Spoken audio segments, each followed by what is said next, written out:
C'est le commandant des douanes Mohamed Niang, chef de la division communication et relations publiques des douanes sénégalaises. Commandant, dans quel contexte est-ce que les douanes sénégalaises célèbrent cette journée internationale contre l'abus et le trafic illicite de drogue?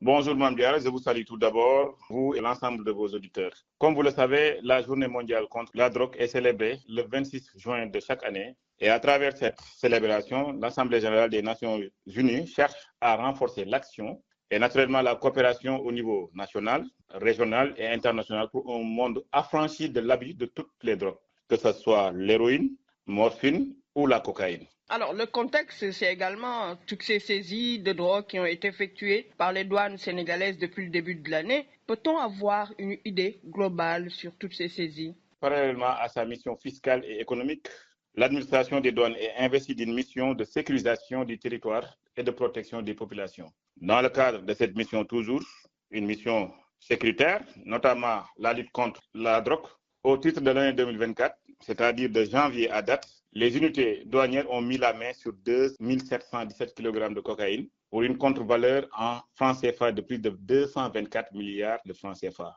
Quelles sont les conséquences de ce trafic? Les conséquences sont multiples au regard de la complexité de ce trafic. D'abord, comme conséquence, on peut citer l'augmentation des crimes violents et des crimes contre les biens. On sait bien que les personnes qui utilisent la drogue sont souvent des personnes très violentes qui peuvent s'attaquer à des personnes physiques ou biens.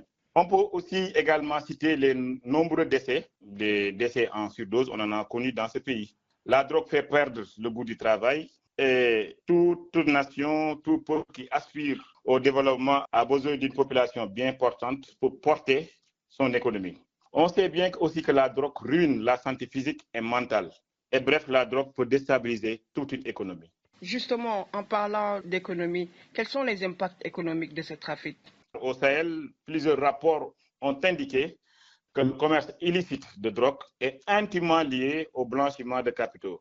Et de surcroît, permet de financer des groupes armés qui peuvent rendre les États fragiles et la région sahélienne vulnérable. Alors, quel est le dispositif mis en place par les douanes pour intensifier la lutte contre le trafic de drogue? Effectivement, l'administration, dans sa mission de protection des populations, a revu son dispositif de surveillance. Et on est arrivé au renforcement des capacités opérationnelles de nos unités à travers le PROMAT. Le PROMAT, c'est le programme de modernisation de l'administration des douanes. Et ce programme nous a permis d'acquérir des scanners fixes et portatifs déployés sur les axes frontaliers. Effectivement, je parle des axes frontaliers parce que ces frontières-là sont héritées de la colonisation. Donc, on a souvent des frontières très poreuses, d'où la pertinence de revoir ce dispositif-là pour barrer la route aux trafiquants de toutes les drogues. À côté du renforcement des capacités opérationnelles, on peut citer le renforcement du maillage territoire avec la création de nouvelles unités douanières. Aujourd'hui, au niveau des axes frontaliers, on a créé de nouvelles unités, des bureaux et des brigades de surveillance pour mieux asseoir l'action douanière au niveau des frontières. Mais il y a aussi également le management de proximité imprimé par le nouveau directeur général des douanes, qui, il faut le dire, en 6 mois, a fait le tour de toutes les unités douanières pour porter le message, un message porteur d'espoir, un message qui invite ces agents-là à se tenir debout pour faire face à ces criminels-là. Alors, quel est le message des douanes à l'occasion de cette journée? C'est quoi le message des douanes? Un message d'invite à ces populations à plus de collaboration. Les populations également doivent jouer leur rôle. Et effectivement, ce rôle-là est bien joué par les populations parce qu'aujourd'hui, à travers nos campagnes de communication, de sensibilisation, les populations se sont rendues compte du danger que constitue le trafic international de drogue.